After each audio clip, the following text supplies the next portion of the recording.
પોરબંદરના કેન્દ્રીય વિદ્યાલય ખાતે પરાક્રમ દિવસ નિમિત્તે જિલ્લા કક્ષાની ચિત્ર સ્પર્ધા યોજાઈ હતી, જેમાં સૌથી વધુ વિદ્યાર્થીઓએ ભાગ લીધો હતો.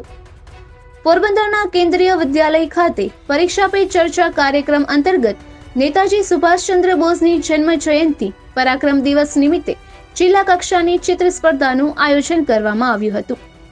શાળાની પ્રાર્થના સભામાં વિદ્યાર્થીઓ દ્વારા કવિ ગોપાલ પ્રસાદ વ્યાસ લિખિત ખૂની હસ્તાક્ષરવાળી કવિતા રજૂ કરવામાં આવી હતી. અર્થશાસ્ત્રના અનુસ્નાતક શિક્ષક દિનેશ ઠાકર દ્વારા વિદ્યાર્થીઓને નેતાજી સુભાષચંદ્ર બોઝ વિશેની માહિતી આપવામાં આવી હતી.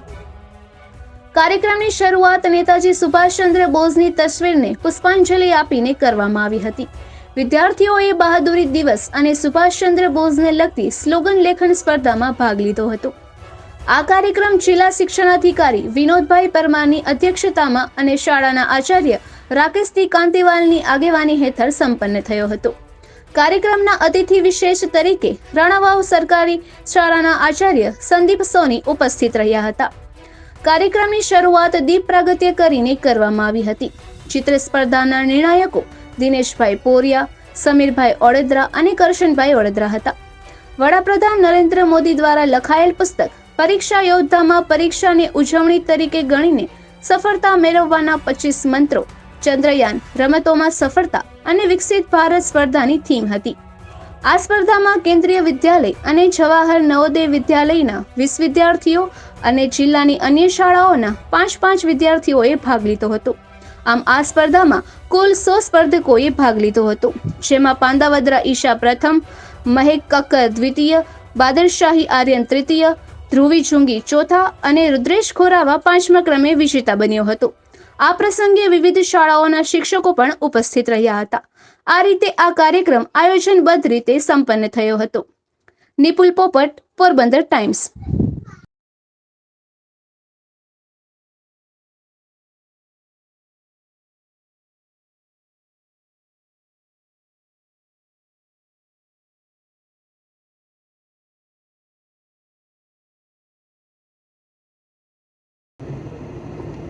पराक्रम दिवस के अवसर पर मैं कवि गोपाल दास व्यास द्वारा लिखित कविता खूनी हस्ताक्षर प्रस्तुत करने जा रही हूँ. वह खून कहो किस मतलब का जिसमें उबाल का नाम नहीं, वो खून कहो किस मतलब का आ सके देश के काम नहीं, वो खून कहो किस मतलब का जिसमें जीवन न रवानी है, जो परवश होकर बहता है वह खून नहीं पानी है. उस दिन लोगों ने सही सही खून की कीमत पहचानी थी, जिस दिन सुभाष ने बर्मा में मांगी उनसे कुर्बानी थी. बोले स्वतंत्रता की खातिर बलिदान तुम्हें करना होगा, तुम बहुत जीत चुके जग में लेकिन आगे मरना होगा. आज़ादी के चरणों में जो जयमाल चढ़ाई जाएगी वह सुनो तुम्हारे शीशों के फूलों से गूंथी जाएगी. आज़ादी का संग्राम कहीं पैसे पर खेला जाता है, यह शीश कटाने का सौदा नंगे सर झेला जाता है. यूं कहते कहते वक्ता की आंखों में खून उतर आया, मुख रक्त वर्ण हो दमक उठा, दम की उनकी रक्तिम खाया. आजून बाहु ऊंची करके वह बोले रक्त मुझे देना, इसके बदले भारत की आज़ादी तुम मुझसे लेना. हो गई सभा में उथल पुथल, सीने में दिल ना समाते थे, स्वर इनकलाब के नारों के कोसों तक जाए जाते थे. हम देंगे देंगे खून शब्द बस यही सुनाई देते थे, रन में जाने को युवक खड़े तैयार दिखाई देते थे. बोले सुभाष इस तरह नहीं, बातों से मतलब सरता, जो ये कागज है कौन यह आकर हस्ताक्षर करता है, इसको भरने वाले जन को सर्वस्व समर्पण करना है, अपना तन मन धन जन जीवन माता को अर्पण करना है. पर यह साधारण पत्र नहीं, आज़ादी का परवाना है, इस पर तुमको अपने तन का कुछ उज्जवल रक्त गिराना है. वह आगे आए जिसके तन में खून भारतीय बहता हो, वह आगे आए जो अपने को हिंदुस्तानी कहता हो, वह आगे आए जो इस पर खूनी हस्ताक्षर करता हो, मैं कफन बढ़ाता हूँ, आए जो इसके हस्ताक्षर लेता हो। सारी जनता हुंकार उठी, हम आते हैं, हम आते हैं। माता के चरणों में ये लो, हम अपना रक्त चढ़ाते हैं। साहस से बढ़े युवक उस दिन देखो बढ़ते ही आते थे। चाकू छुरी कटारियों से वह अपना रक्त गिराते थे। फिर उस रक्त की स्याही में वह अपनी कलम डुबाते थे। आज़ादी के परवाने पर हस्ताक्षर करते जाते थे। उस दिन तारों ने देखा था हिंदुस्तानी विश्वास नया, जब लिखा महारणवीरों ने खून से अपना इतिहास नया। धन्यवाद। जयंती पराक्रम दिवस के अवसर पर मैं आपको नेताजी सुभाष चंद्र बोस के बारे में बताने जा रही हूँ। भारत की आज़ादी के आंदोलन में ऐसे अनेक क्रांतिकारी उभरे जिन्होंने मुल्क की पराधीनता की बेड़ियों से मुक्त कराने में अपना महत्वपूर्ण योगदान दिया और हमेशा के लिए अपने देशवासियों के दिलों पर छा गए। ऐसे ही एक क्रांतिकारी हैं अपना सब कुछ देश की आज़ादी के लिए दांव पर लगाने वाले नेताजी सुभाष चंद्र बोस। बचपन से ही परिवार के सुखमय वातावरण और परिजनों से अलग खोए खोए रहने वाले सुभाष चंद्र बोस का जन्म 23 जनवरी सन 1897 में उड़ीसा के कटक नामक स्थान पर हुआ था। उनके पिता का नाम जानकीनाथ बोस और मां का नाम प्रभावती था। पिता शहर के मशहूर वकील थे। महान देशभक्त और कुशल नेता सुभाष चंद्र बोस अंग्रेजों के लिए सबसे खतरनाक व्यक्ति थे। ब्रिटिश सरकार सुभाष चंद्र बोस को हथकड़ियां पहनाने के बहाने खोजती थी। वह किसी भी कीमत पर उन्हें आज़ाद नहीं छोड़ना चाहती थी। उनकी गतिविधियों ने न सिर्फ अंग्रेज़ों के दांत खट्टे कर दिए, बल्कि उन्होंने देश को आज़ाद कराने के लिए अपनी एक अलग फौज भी खड़ी की थी, जिसे नाम दिया आज़ाद हिंद फौज। सुभाष चंद्र ने सशस्त्र क्रांति द्वारा भारत को स्वतंत्र कराने के उद्देश्य से 21 अक्टूबर 1943 को आज़ाद हिंद सरकार की स्थापना की तथा आज़ाद हिंद फौज का गठन किया। इस संगठन के प्रतीक चिन्ह एक झंडे पर दहाड़ते हुए बाघ का चित्र बना होता है। नेताजी सुभाष चंद्र बोस का मानना था कि भारत से अंग्रेजी हुकूमत को खत्म करने के लिए सशस्त्र विद्रोह की एकमात्र रास्ता हो सकता है। अपनी इस विचारधारा पर वह जीवन पर्यंत चलते रहे और उन्होंने एक ऐसी फौज खड़ी की जो दुनिया में किसी भी सेना को टक्कर देने की हिम्मत रखती थी। वीर सैनिक, राजनीति के अद्भुत खिलाड़ी सुभाष चंद्र बोस ने जन चेतना में आज़ादी की महत्ता को बहुत ही प्रभावशाली तरीके से संप्रेषित किया। क्या सर्वहारा, क्या युवा, क्या छात्र, क्या महिलाएं, सभी वर्गों में उन्होंने स्वतंत्रता आंदोलन में सक्रिय सहयोग की अनिवार्य चेतना को जगाया। कर्मठ और साहसी व्यक्तित्व वाले नेताजी ने आज़ाद हिंद फौज के नाम अपने अंतिम संदेश में बड़े प्रभावशाली ढंग से यही बात कही थी।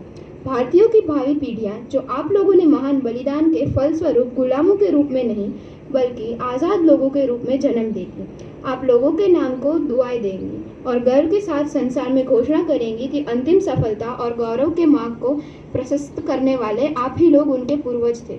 तुम मुझे खून दो, मैं तुम्हें आज़ादी दूंगा, दिल्ली चलो और जय हिंद जैसे नारों से सुभाष चंद्र बोस ने भारतीय स्वतंत्रता संग्राम में नई जान फूंकी थी। उनके जोशीले नारे ने सारे भारत को एकता के सूत्र में बांधने का काम किया।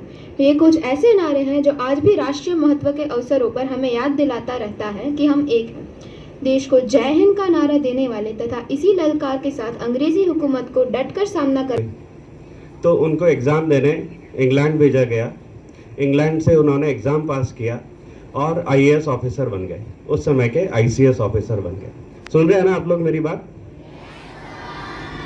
अच्छा, आप सोचिए कि एक बहुत बड़ा सा ऑफिस मिलता उनको और उस ऑफिस में वो बड़े मज़े से नौकरी करते, अंग्रेज़ों का जो कुछ भी हुक्म होता था उसको मानते, इंडियंस पे अत्याचार करते। तो आज़ादी से पहले वो एक आईसीएस ऑफिसर थे, लेकिन जब 1921 में उन्होंने पहली बार गांधी जी को सुना तो उन्होंने कहा कि मुझे देश के लिए कुछ करना है। वो गांधी जी के साथ जुड़ गए। 20 साल तक उन्होंने गांधी जी को फॉलो किया, लेकिन जब उन्होंने देखा कि उस समय की कांग्रेस जो थी 1930s तक, वो ये चाहती थी कि अंग्रेज हमारे यहाँ हमेशा के लिए बने रहे। आप सोचिए कि अभी भी इंग्लिश गवर्नमेंट होती और हम उन सब के गुलाम होते। तो सबसे पहले 1930s में सुभाष बोस ऐसे व्यक्ति थे जिन्होंने गांधी जी का खुलकर विरोध किया और कहा कि नहीं, हमें पूर्ण स्वराज्य चाहिए, हमें अंग्रेज़ों के साथ नहीं रहना है।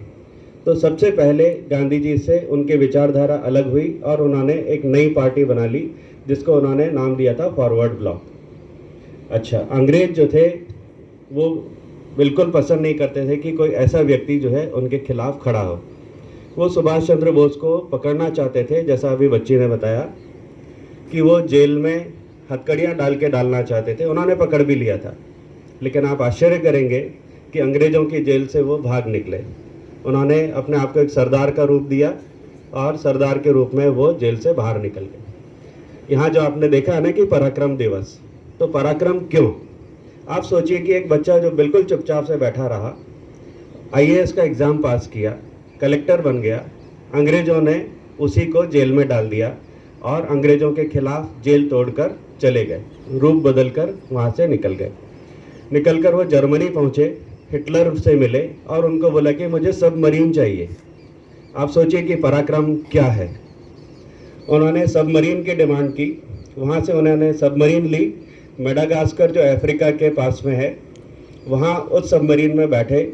उस सबमरीन से उन्होंने जापान की सबमरीन में शिफ्ट हुए और फिर जापान के पास बहुत सारे इंडियन वॉर प्रिजनर्स होते थे। अच्छा, वो कैसे मिले उन्हें ये भी मैं बता देता हूँ।